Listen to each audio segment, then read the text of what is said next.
Olá, terceiro ano. Hoje o professor vai fazer um vídeo um pouquinho mais longo para vocês, porque hoje eu vou passar todo o conteúdo da nossa prova, né? Lembrando que a nossa prova está marcada aí para o dia 5, dia 6, né? Dia 5 ali na Escola São Gabriel, dia 6 na Escola Bernardino, isso em abril, né? Dia 5 e dia 6 de abril. Então, terceiro ano, nessa aula eu vou passar toda a teoria, explicando para vocês o conteúdo. Na semana que vem, infelizmente, eu não vou conseguir passar a fazer uma live com vocês, uma Meet, tá? Porque eu preciso também atender o primeiro e o segundo ano. Então, na semana que vem, eu vou passar um pouquinho mais de exercício. Hoje a explicação, exercício. Semana que vem, um pouquinho mais de exercício para vocês, tá? E o nosso próximo encontro, tá, vai ser nesses dias aqui, na aula do Meet. Então, verifique a turma de vocês, né? Na segunda-feira, que é o dia 29 de março, terceiro ano A da Escola São Gabriel, das 7 às 9. Terceiro ano B da Escola São Gabriel, da 1 às 3 da tarde. E o terceiro ano C da Escola São Gabriel, das 7 às 9 da noite. E no dia 30, então, na terça-feira, vai ser o terceiro ano A da Escola Bernardino, das 7 da manhã às 9, tá? Então, veja, terceiro ano, hoje o vídeo vai ficar um pouquinho mais longo, porque eu vou passar toda a teoria para vocês. Toda a explicação da prova vai estar nesse vídeo. Vocês vão fazer o seguinte, precisa treinar um pouquinho, tá? Dessa explicação que eu vou passar para vocês. Então, eu vou passar uns exercícios bem basiquinhos hoje, para vocês fazerem em casa. Não precisa me entregar nada nessa semana, tá? Não precisa me devolver nada. Na semana que vem, eu vou passar uma outra lista de exercício, que também vocês não vão precisar me entregar nada. O que vocês vão ter que me apresentar vai ser a aula do nosso Meet. Eu quero saber, aqui nessas datas, quem é que fez ou não os exercícios. Combinado dessa forma? E fica, então, aqui esses dias para a gente tirar as dúvidas, que vai ser uma semana antes da nossa avaliação, tá?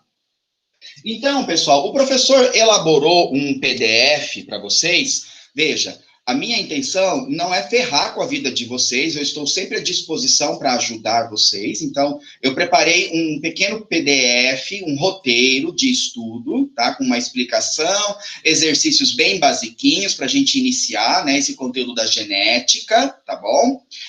E, pessoal, nós vamos fazer o seguinte, tá? Se você vai copiar esse PDF no caderno, não vou me atentar a isso. Se você vai imprimir, se você vai só deixar no celular, faça da forma como você acha melhor, tudo bem? Eu não vou estar cobrando de você a forma como você vai estudar. O que eu vou cobrar são lista de exercício, eu quero saber quem fez, quem não fez, nesses dias aqui que eu vou atribuir o pontinho positivo, tá? Então, deixa o professor compartilhar um pouquinho da tela para explicar esse PDF que o professor fez, tá bom?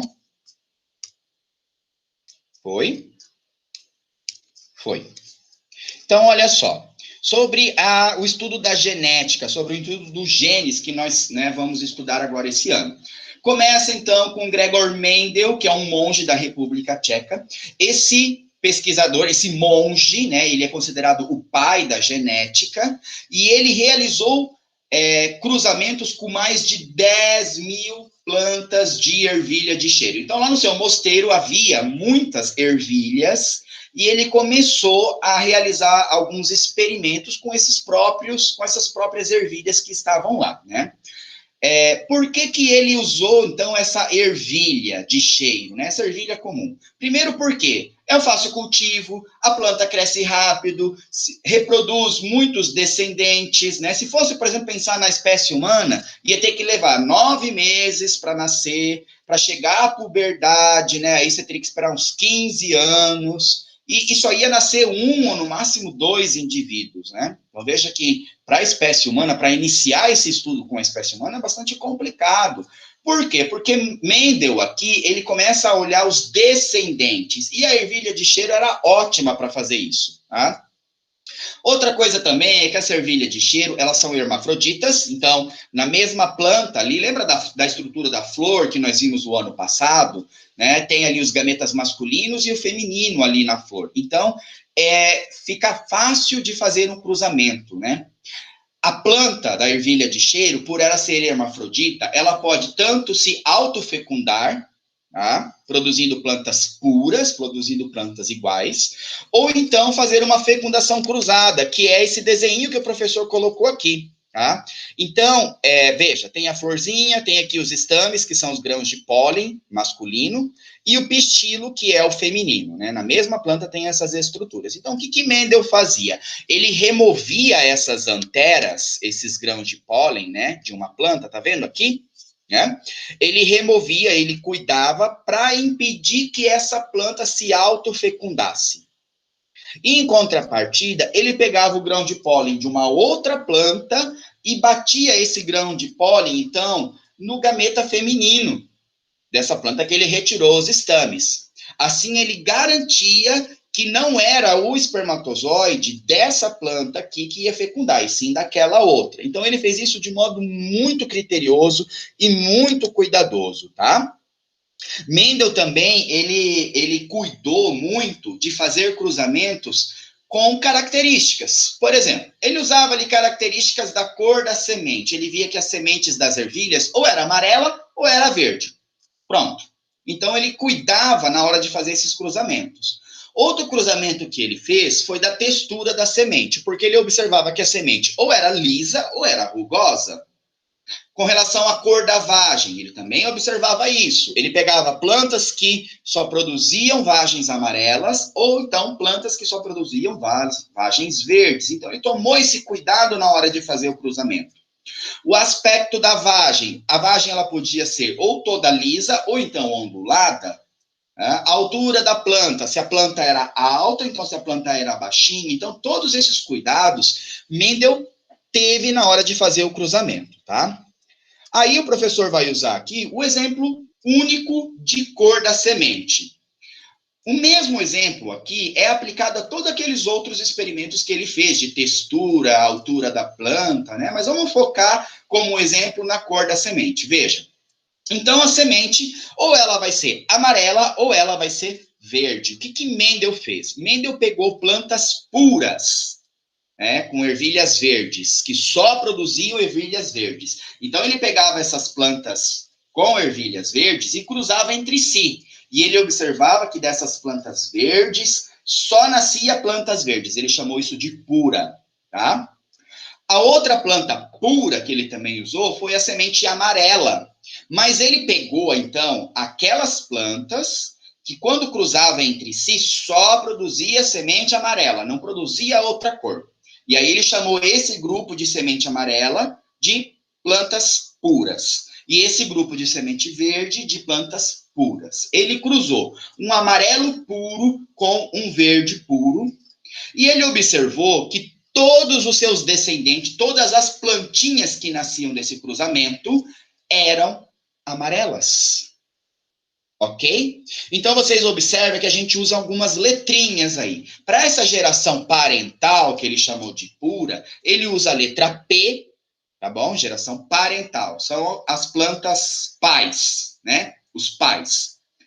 E esses primeiros filhos, os primeiros descendentes, né? Primeira geração de filhos, ele chamou, então, de F1.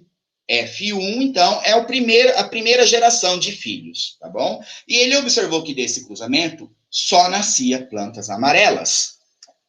O que Mendel fez? Mendel fez agora um outro cruzamento. Veja, ele pegou esses filhos amarelos. Então, veja que esses filhos amarelos, eles não eram puros, tá? Eles não eram puros. E cruzou entre elas mesmas. Então, ela pegou esse F1 e fez uma autofecundação entre elas mesmas. E ele observou, então, que desse segundo cruzamento nasciam tantos plantas com sementes amarelas, quanto plantas com semente verde. Pessoal, foi mais ou menos esse o experimento que Mendel fez, tá?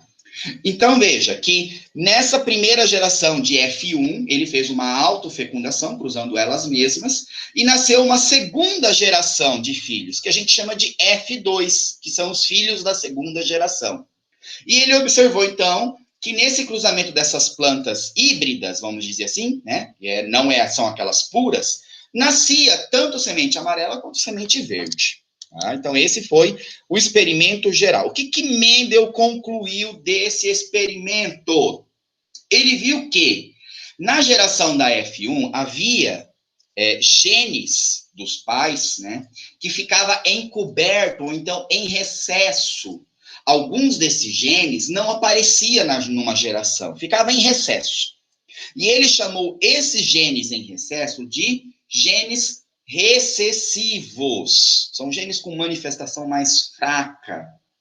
E aqueles genes que estavam presentes em 100% da F1, Mendel chamou então de genes dominantes, genes mais fortes. Então ele constatou aqui que a semente amarela era uma cor dominante sobre a semente verde, ok? Continuando o nosso raciocínio. Olha só.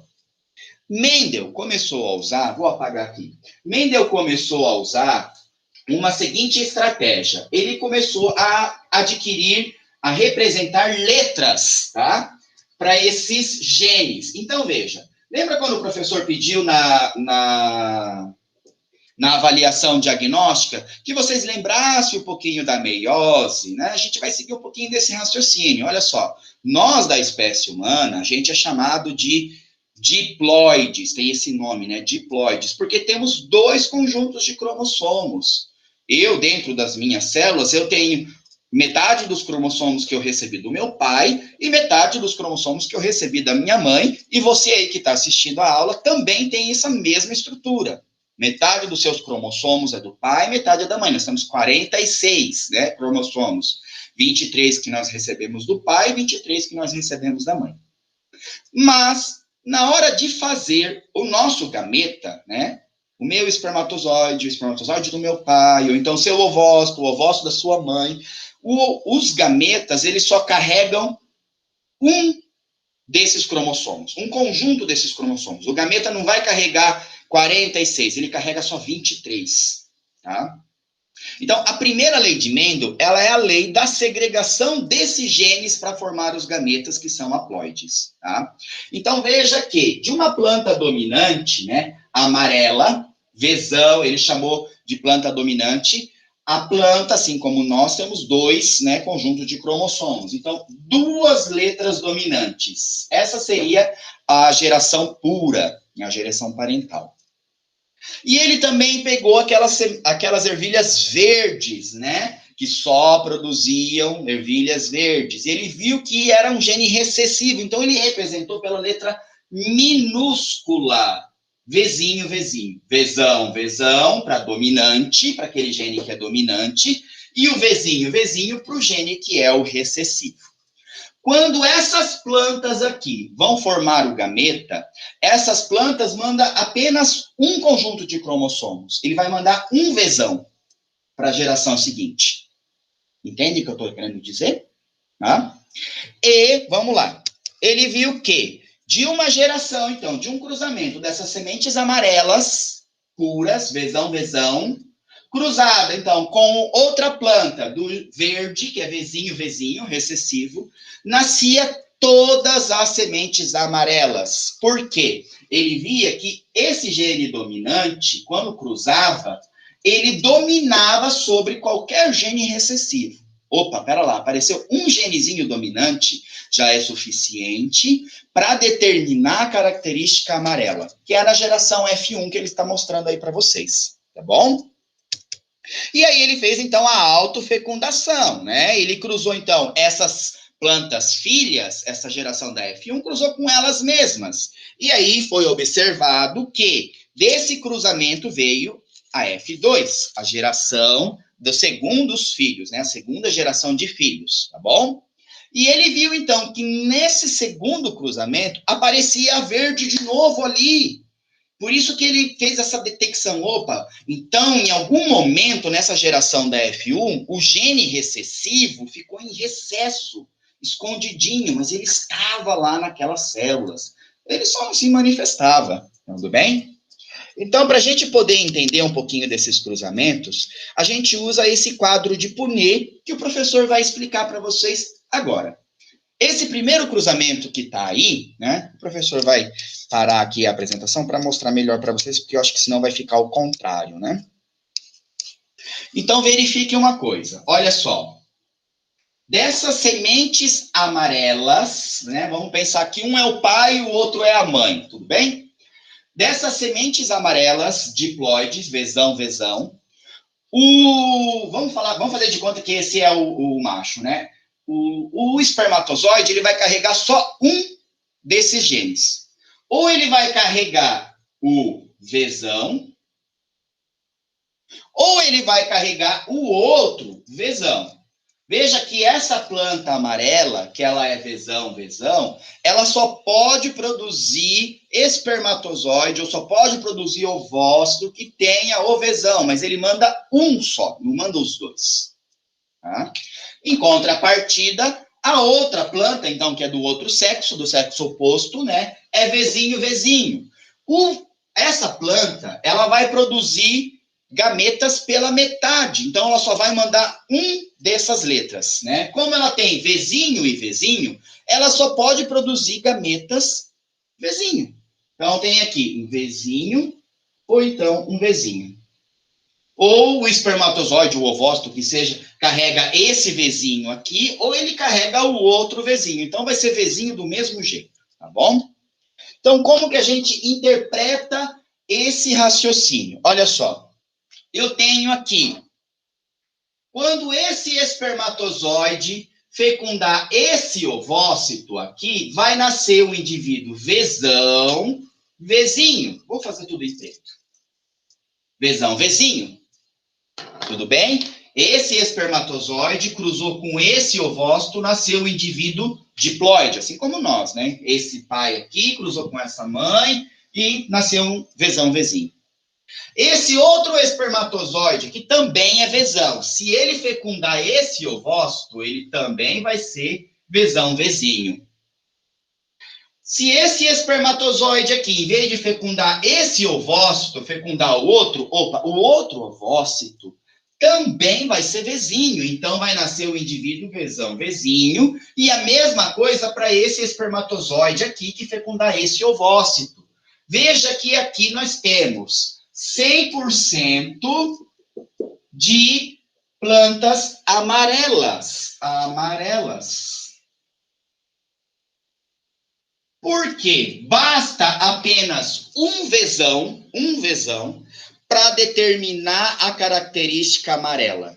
Significa que só vai nascer verde quando tiver dois vezinho. Se for vezão, vai ser amarelo. Se for vezão, vezinho, também nasce amarelo, porque tem um dominante, o dominante domina sobre o recessivo. Primeiro cruzamento de Mendel. Geração parental, P, parental, e aqui eu tenho a F1, a primeira geração de filhos. Tudo bem até aqui? Se você não entendeu, você tem que perguntar para o professor lá no WhatsApp que esse primeiro momento você não conseguiu entender, que eu explico de uma outra forma. Continuando a nossa aula. Então, Mendel fez agora um segundo cruzamento. Ele pegou agora essas amarelas filhas, a F1, e cruzou entre si, entre elas mesmas, fez uma autofecundação. Então, ele já não usou aqui aquela geração parental, aquela geração de puras, tudo bem? Então, veja, essa semente aqui, que ela é amarela, vezão, vezinho, quais são os gametas, quais são os espermatozoides que ela pode fazer? Ela vai mandar um espermatozoide carregando um vezão, tá? E o outro espermatozoide vai carregar um vezinho. Tudo bem? Agora, aquela outra planta ali. Veja que aquela outra planta também é Vzão, Vzinho. Na hora de fazer o espermatozoide ou o ovócito, que seja, né, vai formar o gameta carrega só um desses genes, não carrega os dois juntos. Então, essa outra planta, ela é Vzão, Vzinho. Então, o ovócito dela ou vai conter um Vzão, ou então vai conter um Vzinho.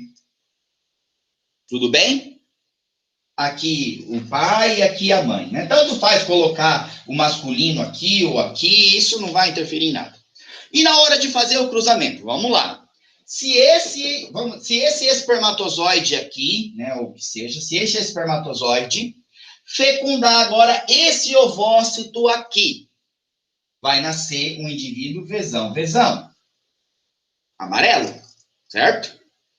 Agora, se esse espermatozoide aqui, fecundar esse ovócito, vai nascer um indivíduo Vzão, Vzinho, que também é amarelo.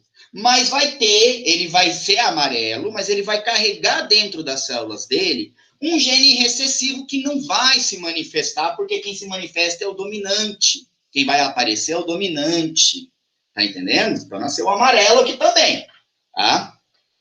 Continuando. Agora, se esse espermatozoide, em vez de fecundar esse ovócito aqui, fecundar agora esse outro ovócito, vai nascer uma planta Vzão, Vzinho, que também é amarelo, porque basta um para determinar a característica. Tá? E, por último, se esse espermatozoide Vzinho fecundar esse outro ovócito Vzinho, vai nascer um Vzinho. Opa, agora sim vai nascer o verde.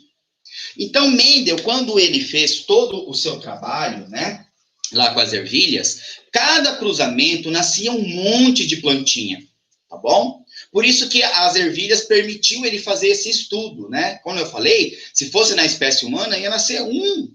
Ia ter que esperar esse ser humano crescer, chegar na puberdade, para daí ter um outro cruzamento, para saber como esse gene se compartilha de uma geração parental para a geração de primeiro filho, que é o F1, para a geração de segundo filho, que é F2, e assim por diante. Então, veja, que nesse exemplo aqui, eu tenho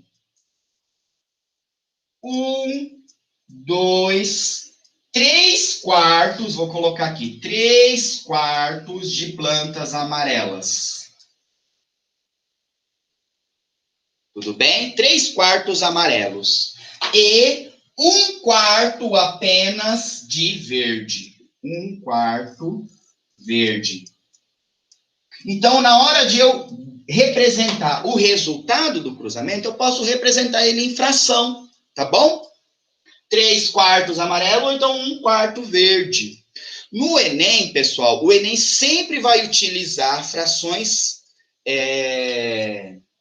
simplificadas. Por exemplo, vamos supor que você fez um cruzamento lá e deu 2 quartos. Esse resultado aqui nunca vai aparecer numa resposta de Enem. Ele sempre simplifica isso, tá? Que igual a gente faz lá na matemática, né? Divide esse por 2, divide esse por 2, vai dar 1/2. Aí, esse resultado, sim, vai aparecer. Vocês têm que saber que 1/2 é a mesma coisa que os 2 quartos, tá? Tudo bem? Vou apagar esse para não confundir tanto vocês, tá? O exercício, lá no caso do Enem, ele pode tanto dar a resposta em fração, quanto também em porcentagem. Está correto também. Em porcentagem, veja que tem 25% mais 25% mais 25%, 75% amarela, tá? 75% amarela e 25% verde.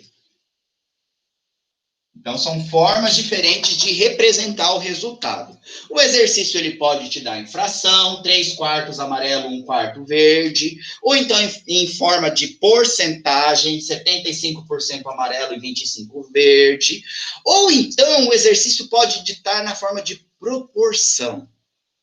Professor, como que é isso? A proporção é assim, ó. Tá vendo que de 4, 3 nasceu amarela? 3 nasceu amarela e 1 nasceu verde. Isso é na forma de proporção. Proporção de 3 para 1. As 3 formas de representação estão corretas e o exercício do Enem pode colocar qualquer uma dessas formas como resultado para você marcar a X. Na forma de fração, na forma de porcentagem ou então na forma de proporção. 3 amarelas para 1 verde. Tudo bem? As 3 maneiras de representar. Então, vamos continuar. Vou colocar de novo aqui a tela para vocês acompanhar a explicação do professor.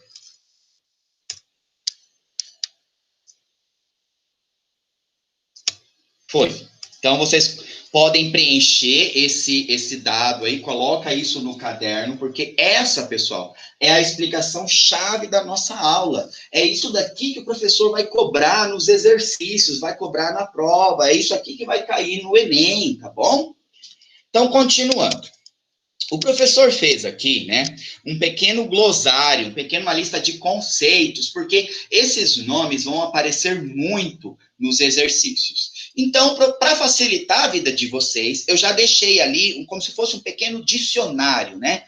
Ah, tem ali o exercício, eu não lembro o que é. Então, recessivo, gene com a manifestação mais fraca, representada sempre pela letra minúsculo. O recessivo é o minúsculo, né? Sempre vai ter em dose dupla, o Vzinho, Vzinho, ou o Azinho, Azinho, e assim por diante, tá? O Azinho, Inho. O dominante, ele é a manifestação mais forte, então a gente usa a letra maiúscula para ele. Então vai ser Vzão, Vzão, tudo bem? O Vzão. Ou então o Vzão, Vzinho, porque então tendo um dominante já determina a característica, né? Pode ser Vzão, Vzão, ou então Vzinho, Vzinho. Ou então pode ser um Azão, Azão, ou um Azinho, Azinho, tá bom? A letra, desde que ela seja maiúscula, tá bom? Outro termo também muito importante, homozigoto e heterozigoto. Isso vai aparecer muito nos exercícios. Homo, o prefixo homo, né, significa igual. São chamadas aquelas plantas puras. Por exemplo, homossexual. Homossexual, o homo, são de sexos iguais, um relacionamento de sexo iguais.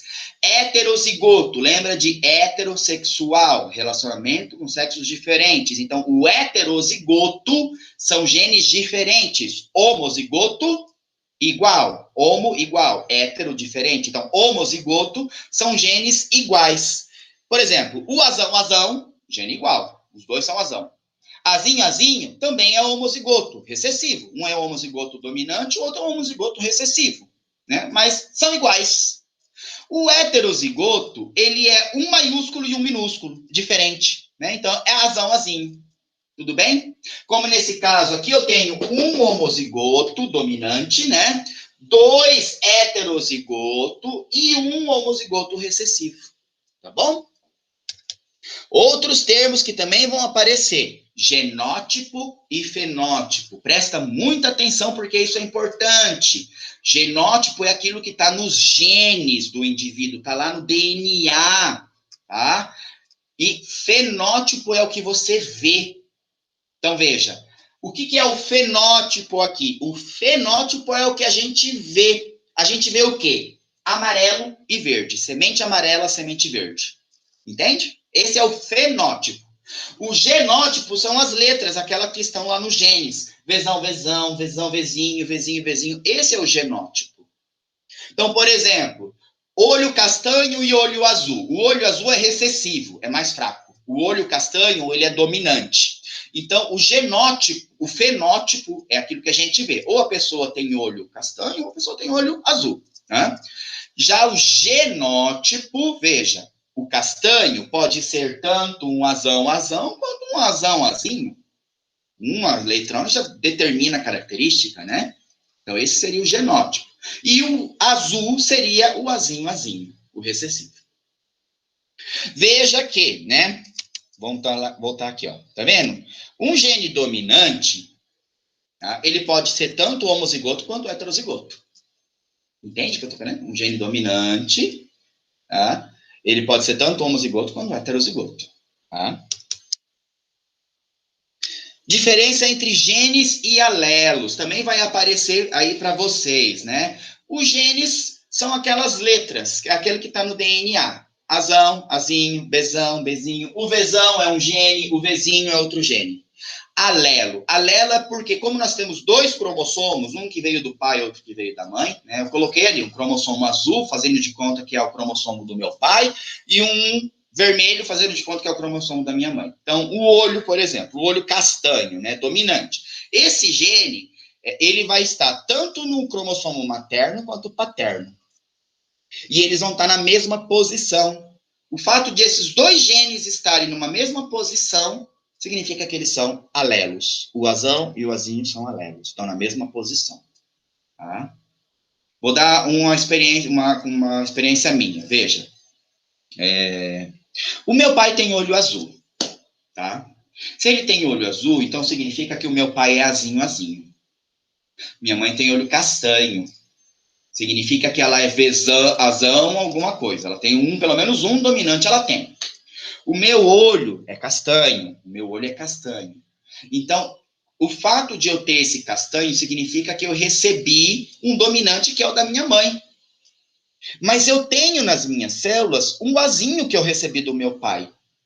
Porque assim como o meu pai é azinho, azinho, é parecido com essa planta verde aqui, que é vezinho, vezinho. O meu pai só vai produzir espermatozoide contendo o olho azul. O que vai determinar a cor do olho do filho é a junção com os genes maternos. Então, eu, por exemplo, na hora de fazer o meu espermatozoide, como eu sei que eu tenho tanto genes para cor castanha do olho, quanto genes para cor azul, o meu espermatozoide pode tanto carregar a informação do castanho para fecundar o ovócito, ou então a informação do azul para fecundar o ovócito. Tá? E aí, se a minha parceira também tiver um azinho, opa, juntou o azinho meu com o azinho, eu posso ter um filho com olho azul.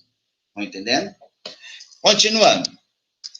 Hereditário e congênito. Hereditário é que passado de pai para filho, né? Tá ali no DNA, por exemplo, a surdez hereditária por alteração de um gene. É aquelas informações hereditárias, vai passando de pai para filho. O congênito é quando aconteceu algum acidente. A criança adquiriu uma surdez por uma fatalidade ambiental durante a gestação ou na hora do nascimento. Por exemplo, o vírus da rubéola. A mãe ali pegou, durante a gestação, pegou um vírus da rubéola e aí provocou um dano no DNA. Esse é o congênito. Tá bom? Então, pessoal, veja, tem uma listinha de exercícios que eu quero que vocês façam, tá bom? A forma como vocês vão fazer no caderno não me interessa, faça do jeito como você quiser fazer, mas faça, tá? E aí nós temos 1, 2, 3, 4, 5, 6, 7 exercícios, tá bom? Para vocês fazerem essa semana. Não precisa mostrar nada para o professor essa semana, por isso que a minha aula hoje fica um pouco mais extensa. Tá? E aí tem uma sugestão de leitura também, como que faz para saber quando é dominante e quando é recessivo, muito importante vocês lerem isso, e logo depois vai ter o gabarito. Eu vou copiar tudo ali do gabarito só para fazer de conta, né, para mostrar para o professor que eu fiz. Meu garoto, você vai se ferrar, sabe por quê? Porque vai depender unicamente de você tentar fazer o correto ou não, tá? Se você fizer copiar aí do gabarito, você vai estar se enganando você mesmo, porque na hora da prova você não vai aprender nada, não vai saber fazer, na hora do Enem também não, tá? E para terminar, aqui no finalzinho tem um conteúdo adicional que são os heredogramas, são as genealogias. Tem aqui alguns símbolos utilizados. Isso daqui eu vou deixar para vocês apenas fazer uma leitura e ver se vocês conseguem entender aquilo que eu escrevi aí no papel para vocês. Eu usei as minhas próprias palavras, tá? Verifica aqui, estou dando um exemplo, né, de um heredograma, uma genealogia. Tem que descobrir aí quem é dominante e quem é recessivo. Sempre os quadradinhos pintados, que são mais escuros, é porque são pessoas afetadas por alguma doença. Não importa a doença.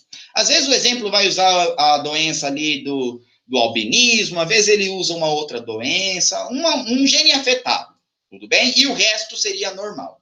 E aí, então, tenta ler isso daqui que eu expliquei para vocês saberem como que faz para saber se esses genes afetados, eles são dominantes ou se eles são recessivos, tá? Então, tem aqui uma explicação, tem também os exercícios para vocês treinarem, e na próxima semana, veja, se qualquer dúvida que vocês tiverem, vocês podem perguntar para o professor. O professor está para ajudar e não para ferrar com a vida de vocês. O conteúdo da prova é esse. Próxima semana eu vou passar uma outra listinha para treinar um pouquinho mais. Quanto mais treinar, mais vocês vão entender essa explicação de hoje. Tá? E fica atento, então, para a aula de Meet ao vivo, tá? Que eu vou ficar à disposição de cada turma do terceiro ano, para poder tirar dúvidas antes da nossa prova. Tudo bem, pessoal? Um grande abraço e olha só, estou torcendo para vocês do Enem desde já, tá ok? Até mais, pessoal. Tchau, tchau.